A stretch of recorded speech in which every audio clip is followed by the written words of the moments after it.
శ్రీగురుభ్యో నమః. హరి ఓం. జగదం పితరం వందే పార్వతీ పరమేశ్వరం. సర్వం పరమేశ్వరే పాదార్పితం.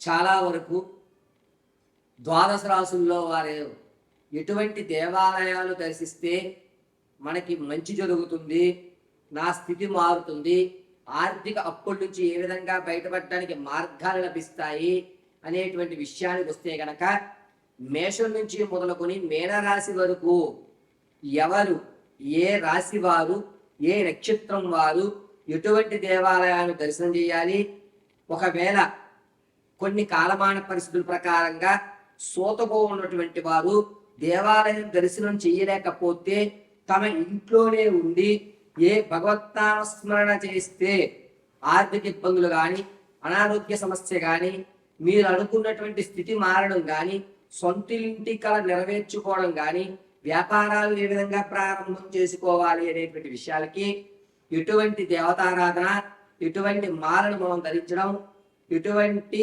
బీజాక్షరాన్ని మనం పఠించాలి అనేటువంటి విషయాన్ని మనం ఇప్పుడు క్షుప్తంగా వివరించుకున్నట్లయితే, సింహరాశి వారికి ఈ సంవత్సరంలో వచ్చేటువంటి ఉగాది వరకు కూడా ఎటువంటి దేవాలయం దర్శనం చేస్తే, ఎటువంటి దేవతారాధన మనం చేస్తే, నవగ్రహాల్లో ఏ గ్రహాన్ని మనం ఆరాధిస్తే అద్భుతమైన ఫలితాలు జరుగుతాయి, ఆర్థిక ఇబ్బందులు తొలగేటువంటి అవకాశం ఉంటుంది, వాతావరణం మనకు అనుకూలించి మనకంటూ ఒక గౌరవం లభించేటువంటి మూలమంత్రం ఏమిటి, ఎటువంటి వస్త్రాన్ని మనం ఏ రోజు ధరిస్తే లాభదాయకంగా ఉంటుంది, మన స్థితిగతులు, మన యొక్క కోరికలు, మన యొక్క గోల్స్ అనేటువంటివి రీచ్ అవ్వాలి అంటే ఈ సంవత్సరంలో మనం ఎటువంటి దేవాలయాన్ని, ఎటువంటి దేవతామూర్తిని, ఏ విధంగా దీపారాధన అనేటువంటిది చెయ్యాలి విషయాన్ని కూడా మనం ఒకసారి క్షుణ్ణంగా పరిశీలన చేద్దాం. అందులో ముఖ్యంగా ఎవరెవరు ఈ సింహరాశిలోకి ఇచ్చేస్తారు అంటే, మఖా నక్షత్ర 4 పాదాలు, అదేవిధంగా కుబ్బా నక్షత్ర 4 పాదాలు, ఉత్తరా నక్షత్రం 1 పాదం వారు సింహరాశిలోకి ఇచ్చేస్తారు.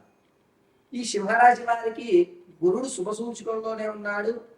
రాహువు రేపు 12వ తారీఖు నుంచి వచ్చేటువంటి డిసెంబర్ వరకు కూడా సప్తమంలో పిలుస్తున్నాడు. ఈ సప్తమంలోని రాహు ఉండడం వల్ల ఈ సింహరాశి వారి యొక్క ఆలోచన వెంటనే మారిపోతూ ఉంటుంది. ఇప్పుడు చెప్పింది ఇది కాకపోతే ఎలా అనేటువంటి వేరే ఒక ఆలోచనతో తమ యొక్క ఐడియాలజీలు అన్నీ కూడా మార్చేస్తూ ఉంటారు. ప్లాన్ ఏ, ప్లాన్ బి ఉంటుంది, వీళ్ళ దగ్గర ప్లాన్ సి కూడా ఉండేటువంటి అవకాశం ఎక్కువగా లభిస్తూ ఉంటుంది. తన మీద నెపం రాకుండా ఎదుటి వారిని బలిపశువులు చేసేటువంటి విధానంలో తమ గోతును తమే తీసుకునేటువంటి అవకాశం ఈ సింహరాశి వారికి ఎక్కువగా లభిస్తూ ఉంటుంది. మరి గురుగారు, నా స్థితిని మార్చడానికి నేను ఎటువంటి దేవతారాధన, ఎటువంటి దేవాలయం దర్శనం చేయాలి అని అంటే కనుక, సింహరాశి వారు ఈ సంవత్సరంలో ఖచ్చితంగా 2 పర్యాయాలు మరి గుర్తుపెట్టుకోండి. ఈ సంవత్సరం అంటే ఉగాది వరకు వచ్చేటువంటి ఈ 12వ తారీఖు నుంచి, జూన్ 12 నుంచి ఉగాది వరకు కూడా 2 పర్యాయాలు ఖచ్చితంగా వెంకటేశ్వర స్వామి తిరుపతి దర్శనం చేయడం అత్యంత శ్రేయస్కరం. ఒకవేళ తిరుపతి వరకు నా యొక్క కాలమాన పరిస్థితి ప్రకారంగా కానీ, ఆర్థికంగా కానీ చేయలేము అనుకుంటే, అన్నవరం సత్యనారాయణ స్వామి వారి దర్శనమన్నా ఖచ్చితంగా వీరు చేయవలసిందే. వీరి యొక్క స్థితి అనుసారము చంద్రస్థానం అస్సలు బాగోలేదు. కాబట్టి మీ నిర్ణయం కరెక్ట్ అయినా, అది 100% జరుగుతుందని తెలిసినా, మీరు ఇది జరగకపోతే అనేటువంటి ఒక నెగిటివ్ ఆలోచనతో మీ స్థితిని మొత్తాన్ని మార్చేసుకుంటారు. అనుమానం అనేటువంటిది ఎక్కువ అయ్యేటువంటి సూచనలు సింహరాశి వారికి కలుగుతున్నాయి. 100% ఆ పని ఆ టైంకి పూర్తవుతుందని మీకు తెలిసినా, ఏమో జరగకపోతే అనేటువంటి ప్రశ్నతో మీ నిర్ణయాన్ని మార్చేసుకుంటుంటారు. కాబట్టి ఈ సింహరాశి వారు తిరుపతి దర్శనం కానీ, అన్నవరం సత్యనారాయణ స్వామి వారి దర్శనం కానీ చేయడం అత్యంత శ్రేయస్కరం. ఒకవేళ కాలమాన పరిస్థితులు కానివ్వండి, లేదా మీకు సూతకం ఉండనివ్వండి, ఏదన్నా పరిస్థితుల వల్ల ఈ 2 దేవాలయాలు మీరు దర్శనం చేయలేకపోతున్నారు. అప్పుడేం చేయాలి? మీకు దగ్గరలో ఉన్నటువంటి రామాలయం, శివాలయం లేని గ్రామాలు ఉంటాయి కానీ రామాలయం లేనటువంటి గ్రామం ఎక్కడా ఉండదు. కాబట్టి మీకు దగ్గరలో ఉన్నటువంటి రామాలయంలో ప్రతి శనివారం రోజున ఒక 2 మూరలు తులసి మాల స్వామివారికి అర్పించి దశరథ పుత్రాయ నమః అనేటువంటి మంత్రాన్ని ప్రతిరోజు కూడా పఠనం చేసుకోవడం చాలా శ్రేయస్కరం. పైగా ఈ సింహరాశి వారు ప్రతిరోజు చందనాన్ని అడ్డంగా ధరించండి. చందనాన్ని ధరించడం ఉన్నతమైనటువంటి విషయం. దశరథ పుత్రాయ నమః అంటూ మీకు దగ్గరలో ఉన్నటువంటి రామాలయంలో శనివారం రోజున 2 మూరలు తులసి మాల సమర్పించడం. ఒకవేళ మీరు ఉద్యోగ పరిస్థితుల ప్రకారంగా ఎక్కడైనా దూరంగా ఉండి రామాలయానికి కూడా మీరు వెళ్ళలేని పరిస్థితుల్లో వేకువజామున నిద్ర లేచి మీ కాలకృత్యాలు ముగించుకుని చక్కగా దక్షిణం వైపుగా కూర్చుని ఉత్తరం వైపు మీ యొక్క ముఖాన్ని చూస్తూ ఉత్తరం ఫేసింగ్ పెట్టి శ్రీరామ రామ రామేతే రమే రామే మనోరమే సహస్రనామ తత్తుల్యం రామనామ వరాననే అని 21 పర్యాయాలు చెప్పుకుని చక్కగా ఒక గ్లాస్ నీళ్లు మీరు స్వీకరించి మీ పనులు మీరు చేసుకోండి. ఇలా కంటిన్యూగా మీరు 54 రోజులు చేయాలి. ఇలా చేయడం వల్ల సింహరాశి వారు మీకు జరిగేటువంటి అవమానం తొలగిపోతుంది. ప్రమాదాలు పక్కకు జరిగేటువంటి అవకాశం ఉంటాయి. పెను ప్రమాదం జరిగేటువంటి అవకాశం ఎక్కడా కనిపించదు. ఆర్థికంగా మీకు మంచి దారులు, అంటే డబ్బు ఎలా అరేంజ్ చేసుకోవాలి, వేరే బిజినెస్ అంటే నమ్మకస్తులతో మీరు స్లీపింగ్ పార్ట్నర్గా ఉండేటువంటి అవకాశం, మీరు అనుకున్న బడ్జెట్ కంటే 1 లక్ష 2 లక్షల తక్కువలో మీ సొంత ఇంటి కళ నెరవేరడం అనేటువంటిది ఖచ్చితంగా జరుగుతుంది. ఈ సింహరాశి వారు వచ్చేటువంటి జూలై 19వ తారీఖు నుంచి సంవత్సరాంతము అంటే ఉగాది వరకు కూడా మెల్లో ముత్యాల మాలను కానీ లేదా ఒక సింగిల్ ముత్యం కానీ ధరించండి. ప్రతిరోజు కూడా ఇప్పుడు మీరు దేవాలయానికి వెళ్ళలేరు, శ్రీరామ రామేది చెప్పుకున్నారు, ఇంట్లో దీపారాధన నేతితో చేయండి.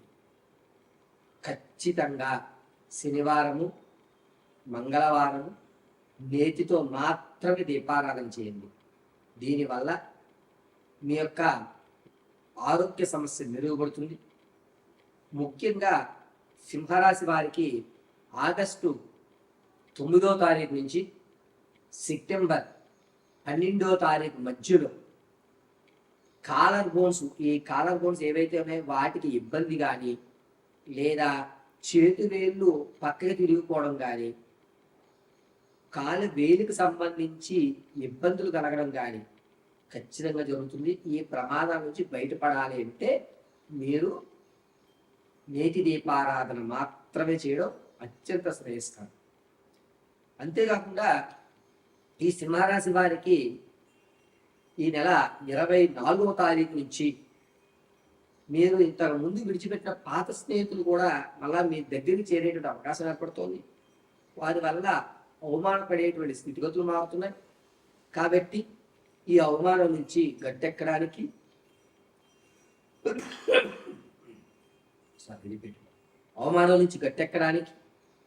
ప్రతిరోజు కూడా రామజపం చేయండి. అందులోనూ శ్రీరామ శ్రీరామ అనకండి. దశరథ పుత్రాయ నమః, దశరథ పుత్రాయ నమః, దశరథ పుత్రాయ నమః మాత్రమే పఠించండి. ఇక ఈ సింహరాశి వారు నవగ్రహాల్లో ఏ గ్రహాన్ని మనం ఆరాధించాలి అని అనుకుంటే కనుక ప్రతిరోజు దీపారాధన పూర్తి చేసిన తదనంతరం శ్రీరామ జపం పూర్తి చేసుకుని మీరు ధరణి గర్భసంభూతం విద్యుత్ కాంతి సమప్రభం కుమారం శక్తిహస్తం తం మంగళం ప్రణమామ్యహం అనేక మంత్రాలు చెప్పుకుంటాయి. దీనివల్ల మీ ఐక్యూ లెవెల్స్ పెరుగుతాయి. పైగా వెన్నునాడుల్లోంచి కానీ లేకపోతే బ్యాక్ పెయిన్ ఉన్న వాళ్ళు కానీ ఉపశమనం పొందేటువంటి అవకాశం లభిస్తుంది. ఈ మంత్రాన్ని 54 సార్లు ప్రతి నిత్యము పఠించుకుని ఒక గ్లాసు నీళ్లు మీరు స్వీకరించడం అత్యంత శ్రేయస్కరం. ప్రతిరోజు ఈ సింహరాశి వారు సాయంత్రం వేళ ఆఫీస్ నుంచి వచ్చేసిన తర్వాత అనుకోండి, లేకపోతే రాత్రి సరదాగా వాకింగ్కి వెళ్తున్నప్పుడు ఒక బ్రెడ్ కానీ లేదా రొట్టె కానీ కుక్కలకి పెట్టడం అనేటువంటిది అత్యంత అద్భుతంగా మీకు కలిసి వస్తుంది. అంతేకాకుండా ఈ సింహరాశి వారు ఆదివారము, సోమవారము, శనివారం ఈ 3 రోజులు కూడా మెరూన్ కలర్ వస్త్రాన్ని కానీ లేకపోతే తెల్లటి వస్త్రాన్ని కానీ అంటే మిల్క్ వైట్ వస్త్రాన్ని కానీ ధరించడం అత్యంత శ్రేయస్కరం. ఇప్పటి వరకు మనం ఈ సింహరాశి వారికి సంవత్సరాలతో దర్శించుకోవలసినటువంటి దేవాలయాల్ని కేవలం గోచార రీత్యా మాత్రమే తెలియజేశాను. వ్యక్తిగతంగా మీ యొక్క స్థితిగతులు, మీ పరిపూర్తి జాతకాన్ని తెలుసుకోవడానికి కింద స్క్రోల్ అవుతున్న నెంబర్ సంప్రదించండి. మీ పూర్తి జాతకాన్ని విశదీకరించి చెప్పడం జరుగుతుంది. సర్వం పరమేశ్వరానుగ్రహం.